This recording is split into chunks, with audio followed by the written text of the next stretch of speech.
Bueno, muy buenas tardes para todos. En el marco de nuestro encuentro de hoy sobre las técnicas de tercera generación, tenemos la apertura a las técnicas basadas en la evidencia, lógicamente, y en este caso el libro que estamos trabajando, lo repito y recordemos todos que es el libro de Sal de tu mente, entra en tu vida de Stephen Haynes, que nos permite entender un poco más el contexto de las técnicas de tercera generación desde una muy importante que estamos trabajando, vamos a trabajar, que es la aceptación y compromiso. Para introducirnos en el tema, vamos a ver de dónde emergen las técnicas de tercera generación. Quiero recordarles lo que hemos dialogado en las clases pasadas. En psicología clínica específicamente se ha observado una evolución en las técnicas, en este caso desde el modelo de terapias basadas en la evidencia, lo dialogábamos en clases pasadas, donde se hace referencia a que aquello que es más útil y efectivo, porque ha mostrado eh, pasos sistemáticos de eficacia y eficiencia, tanto por investigaciones controladas como investigaciones comparadas con otras técnicas, hasta farmacológicas, que han mostrado cómo la eficacia de una técnica puede mantenerse en el tiempo, ¿sí? Eso está bien, pero vamos a ver un poquito el marco teórico. Después de entender que las técnicas basadas en la evidencia fundamentan la práctica de un clínico porque pues facilitarán que tú puedas seleccionar una técnica eh, más que otra, ya que esta tiene soportes de investigación, que no quiere decir que las que no lo tengan no sean de pronto eficientes para alguien, pero sí guardan un criterio de pronto de no tanta cientificidad posiblemente, o de pronto no la capacidad de ser generalizadas para muchas personas o casos. Eso que nos quede claro. En el congreso donde estoy ahora, que es el Congreso de Psicología Clínica y Aplicada, se ha hecho énfasis en dos puntos importantes. La orientación actual de las intervenciones en psicología clínica deben estar enfocadas primero a estas técnicas basadas en la evidencia, pero más contextuales, es decir, más enfocadas a la vida cotidiana de las personas y a vincular al contexto, es decir, ir más allá de la situación del paciente, del usuario o cliente, sino cómo vinculamos a esa red psicosocial entendida como red de apoyo que también debe estar informada o capacitada alrededor del problema que se está trabajando. Digamos, cuando veíamos los trastornos en la conducta alimentaria, la familia también debe conocer en qué consiste este trastorno, cómo funciona, qué posibles recaídas hay, entre otros. Y el segundo punto muy importante es el enfoque que hemos estudiado, que es el transdiagnóstico. Entonces, quiere decir que estamos en la tendencia de la clínica hoy. Para esto, digamos que me encanta estarlos llevando por esta línea de formación. Bien, ¿a hoy qué tenemos? Eh, Su profesora quiere que ustedes terminen su texto de terapia de aceptación y compromiso, pero claro está que hay que entenderlo.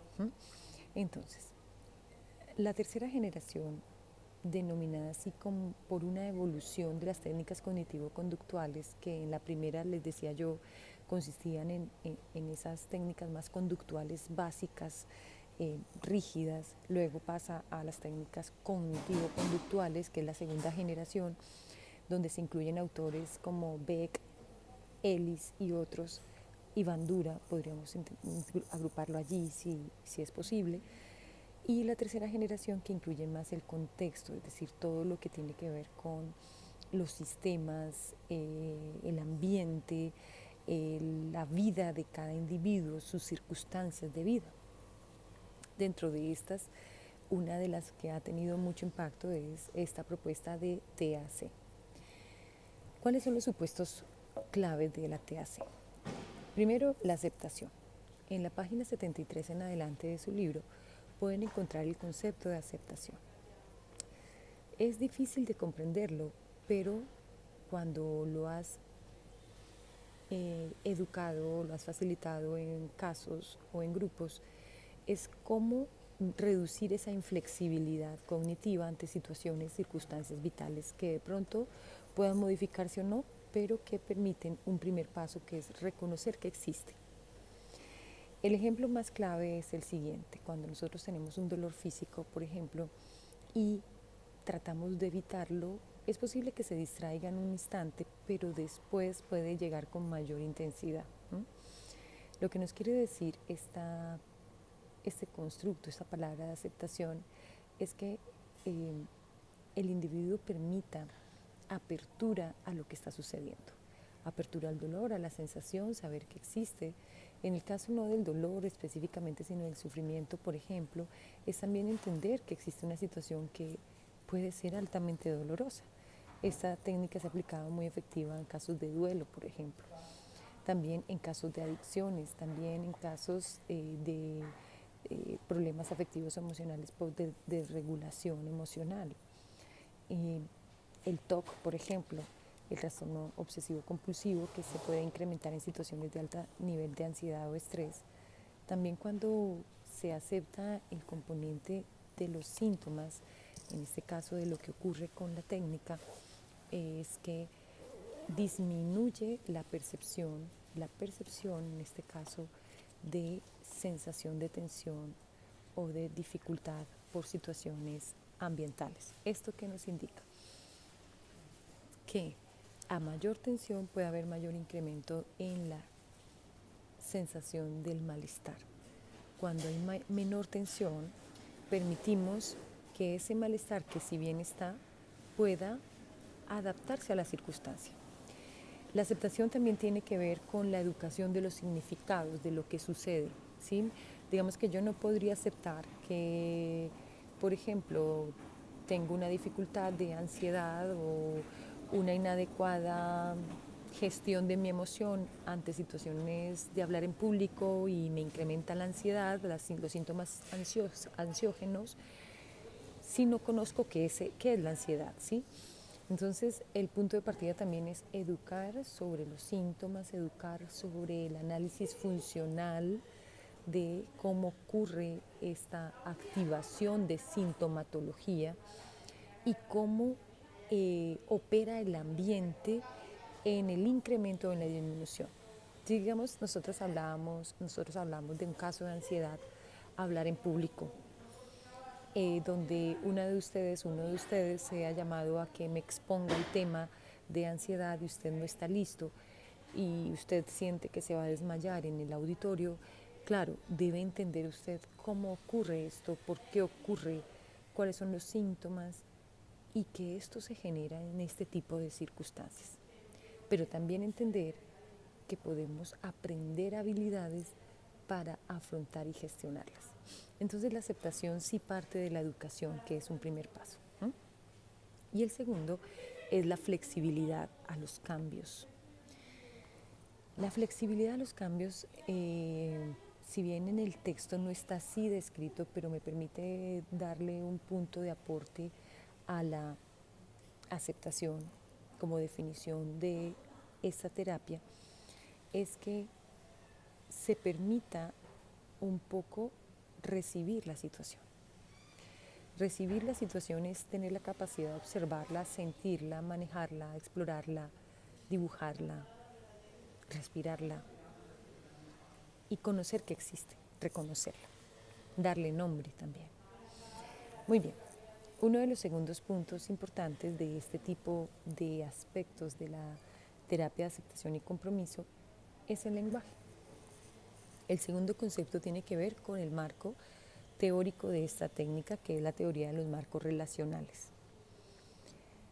El lenguaje forma parte de esa significación de las situaciones y sentido que asignamos, sea a las relaciones, a las personas, situaciones o circunstancias. El punto aquí interesante es cuando identificamos que esa nominación a las cosas, a las situaciones, hasta a los sentimientos y a las emociones, tienden a generalizarse y a emitir comparaciones. ¿Sí? Por ejemplo, es que me fue mal en este examen, por tanto me irá mal en el otro, ¿sí? O si esto le ha sucedido a una persona, tal vez me pueda suceder a mí. O no quiero que pase esto, pero de pronto estoy pensando en qué me va a pasar. Ese sesgo cognitivo que conocemos como aprendido o de pronto que por experiencias observadas lo repetimos en nuestros repertorios, tiene una alta relación con nuestros marcos del lenguaje. ¿Y por qué vincularlo en esta terapia? Ha sido muy interesante al leer y capacitarnos en esta propuesta de terapia porque el lenguaje o los significados podrían entenderse como la representación subjetiva de la realidad, ¿sí? Ya lo decía tiempo atrás, el mismo estructuralismo, si me permitiera hacer referencia, por ejemplo, Wilhelm Wundt en la historia de la psicología clásica ya hacía referencia a cómo interpretábamos las sensaciones. ¿Sí? Nada más nosotros aquí, donde estemos sentados ahora, cómo interpretamos una sensación física, cómo interpretamos un pensamiento o cómo interpretamos una imagen o hasta el color del techo, por ejemplo, ahora. Esa interpretación se le asigna un significado y por tanto ese significado está vinculado con alguna memoria emocional. El blanco de pronto lo vinculas con una memoria emocional de tranquilidad. El rojo de pronto con una memoria emocional de hambre, calor, sabor, ira. Entonces, estos marcos relacionales dentro de esta terapia permite que se tenga en cuenta como un plano fundamental la intervención desde el lenguaje, desde la conciencia de las palabras, la conciencia de los significados, la conciencia de las interpretaciones como un punto base o pilar fundamental de esta terapia que no pretende cambiar los significados, sino la identificación y comprensión de cómo y por qué los elaboramos. Es muy interesante porque algunos significados sobre los síntomas puede afectar, por ejemplo, el incremento, frecuencia o intensidad de los mismos, ¿no? Considerarlos nada más como no funcionales o considerarlos como un estigma o ser temeroso de expresarlos, ¿sí? Por ejemplo, cuando tenemos ganas de estornudar, cuando entre más aguantamos el estornudo, casi que la nariz se pone roja y nos lagrimean los ojos hasta que explotamos y el estornudo antes se hace más fuerte de lo que queríamos que pasara. Así pasa con los síntomas que no expresamos por interpretaciones que consideramos es inadecuado hacerlo o no. Igual con el dolor. Entonces, los marcos relacionales, entonces los vinculamos con lenguajes, significados e interpretaciones de las sensaciones, de las imágenes, de las experiencias vitales y cómo estos significados luego sí generan quizás marcos inflexibles de interpretación que impactan ya o se vinculan muy fuerte con la conducta y la emoción, con la reacción, con la respuesta. Y esto también está relacionado con estar absorto en el pasado o en el futuro, ¿sí? Estar muy vinculado con memorias del pasado, es decir, experiencias del pasado que se relacionan con mi interpretación de lo que sucede hoy.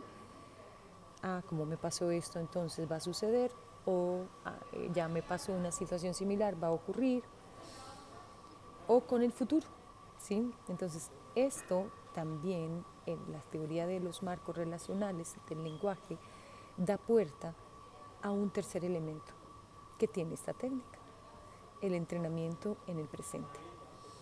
Y este tercer marco o pilar de esta técnica, que es centrarse en también entrenar en la atención plena, se relaciona con esa necesidad fundamental de incluir la conciencia de la experiencia emocional de hoy, incluir la conciencia de la experiencia conductual de la experiencia fisiológica, conciencia del pensamiento, más allá del cambio. Es decir, identificar mis sensaciones corporales, identificar mis sensaciones emocionales, afectivas e identificar pensamientos, imágenes e ideas, representaciones en torno a situaciones. Y el último de estos puntos de la terapia de aceptación y compromiso que leemos es el compromiso en sí mismo. Lo hablábamos ya en la clase anterior, que hacía referencia al por qué quiero estar, por qué estoy, cuáles son mis propósitos, por quién lo hago, por quién adopto este tipo de situaciones. ¿Qué pasará si no encuentras un compromiso? ¿Qué interpretación hay hasta de ti mismo porque no encuentras un compromiso específico primero con tu propio mejoramiento?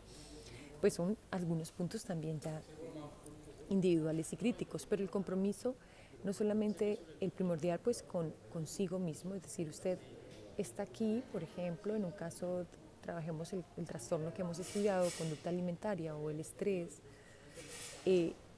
porque quiero sentirme mejor, más funcional, más tranquilo, menos tenso, o porque quiero aprender un poquito más a vivir en la vida cotidiana. Otros te dirán, como lo decíamos en la clase pasada, yo les preguntaba, ¿y por qué lo estás haciendo? Y siempre les hago la pregunta, ¿por qué estás estudiando psicología? No, por mis papás. ¿Por qué quieres ser psicólogo? No, por mi familia, por ayudar a otros. Ese es tu compromiso. Y ese compromiso se ha incluido en esta terapia de aceptación porque se considera vital para el mantenimiento o adherencia al tratamiento.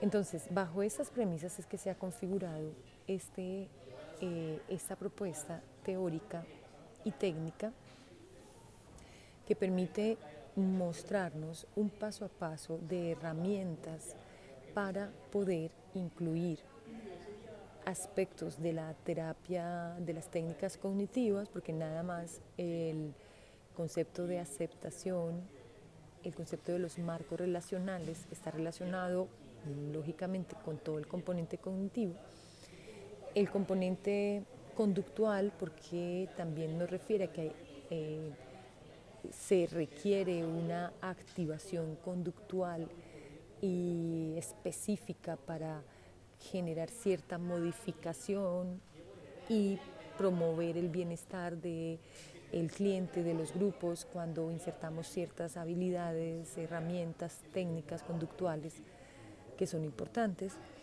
y todo el componente social ambiental que forma parte de entender el contexto de cómo ocurre, cómo entiende, cómo vive la situación y qué relación funcional desde el análisis funcional de la conducta, que allí está la base, puede entenderse esta situación de malestar. También se emplean unos conceptos claves como es el dolor y el sufrimiento, ¿sí? Y se indica que el dolor y el sufrimiento son estados diferentes.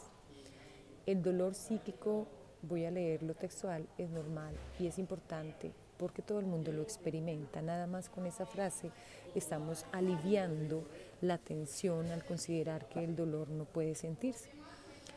También puede indicarse dentro de estos elementos que plantea el texto que el dolor está y no podemos evitarlo, es decir, existe.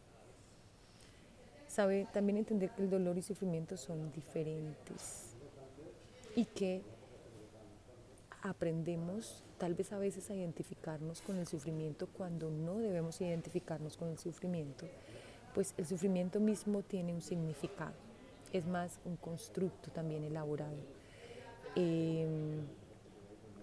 Aprender a salir de la mente, como lo dice el texto, y entrar a la vida. Entrar a la vida es aprender a identificar también las situaciones vitales, funcionales. Hay un punto muy importante que también indica esta técnica y hace referencia a que es importante metafóricamente una distinción entre la función de un trastorno psíquico y la forma que adopta en la vida de una persona, que se puede comparar con alguien que está en un campo de batalla luchando en una guerra. La guerra no está saliendo demasiado bien, por lo que el sujeto lucha cada vez con más empeño. Perder tendría un efecto devastador. Y quien está empeñado en el combate cree que a menos que se gane esa guerra, no va a ser posible vivir una vida que merezca la pena. De manera que la guerra sigue y sigue. Lo que no sabe esa persona, sin embargo, es que en cualquier momento él o ella podría abandonar el campo de batalla y empezar a vivir su vida ahora mismo. La batalla todavía iba a continuar y el campo de batalla aún seguiría ahí, a la vista. El paisaje puede que siga siendo muy semejante a como era antes, como era mientras estaban teniendo lugar los combates, pero el resultado de la guerra ya no tiene demasiada importancia y la necesidad aparentemente lógica de tener que ganar la guerra antes de empezar a vivir. Esta metáfora que plantea el texto es clarísima frente a la capacidad también que tenemos de insertar esta terapia también para entrenar al cliente, a los grupos, a que sean observadores también de su propia conducta, pero esto se refiere a ser observadores externos, casi que es como aprender a ser fotógrafos de nuestra realidad, fotógrafos o ser periodistas de nuestra realidad. Entonces es donde nosotros entendemos que aprender a resignificar las situaciones sin cambiarlas es también aprender a ser lectores externos de la misma. Salir de la situación es entender que puedo leerla desde fuera, ¿sí?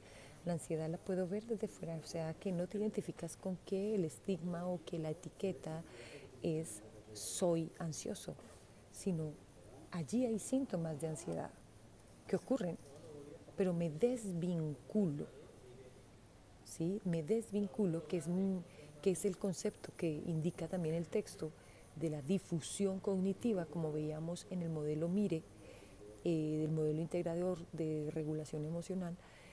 Esa difusión que es tan difícil de entender hace referencias a desvincularse, desvinculación emocional de la situación, salga de esa situación, es decir, sea un lector externo, sea un lente observador de esa situación.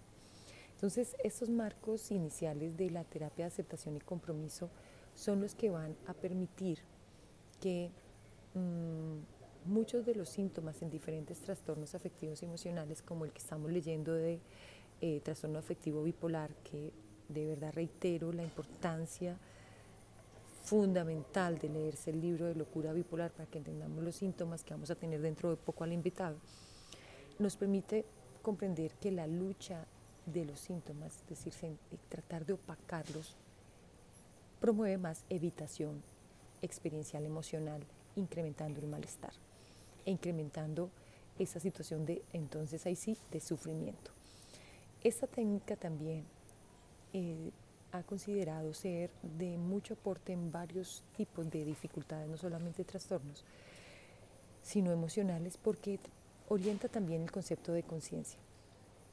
La conciencia se entiende como la manera de observar la propia experiencia, que desde Oriente, desde las técnicas, diríamos, más culturales de meditación, se hacía referencia a que esta conciencia permitía favorecer una atención más limpia y transparente de la realidad. En nuestro enfoque de conciencia en la terapia de aceptación y compromiso lo orientamos a la capacidad de percibir y de estar en disposición de escuchar las sensaciones corporales. Un ejercicio clave sería ahorita mismo, mientras me escuchan, es, por ejemplo, les pido el favor que sientan la punta de su nariz y sientan, en este caso sin mirar, la distancia que hay entre la nariz y su oreja izquierda. Ahora volvamos a la nariz e intentemos hacer el ejercicio con la oreja derecha. Diríamos que empezar a tomar conciencia forma parte de uno de los puntos claves y este ejercicio, solamente tan corto y rápido, permite ubicarnos como observadores de nuestro cuerpo, observadores de las sensaciones, observadores del momento aquí y ahora. Hacíamos un ejercicio corto en el salón de clase, donde a partir de una orientación que les indicaba de atender a su respiración, podíamos en breve tomar conciencia de nuestra sensación física. La respiración, por ser una respuesta orgánica, fisiológica, con natural y vital, por eso es que la vinculamos muchísimo con el punto clave de la conciencia. Otra respuesta o conducta vital, por ejemplo, el comer, la ingesta de alimentos. También la ingesta de alimentos puede promover la conciencia, en el sentido de, por ejemplo, el ejercicio de tomar una uva pasa, olerla, observarla, morderla muy despacio y sentir el sabor. Eso es conciencia. Conciencia también es, por ejemplo, conciencia con el agua. Si yo tengo agua y tomo con conciencia un sorbo lentamente y pausado,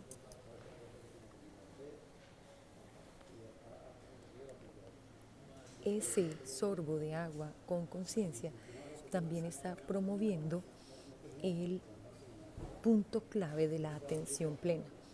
Aquí la conciencia no es solamente una práctica que se orienta de la postura budista, no. Aquí la conciencia está más orientado a la perspectiva de orientar la disposición atenta al presente de las personas, desde lo cotidiano y desde esas respuestas vitales como la respiración,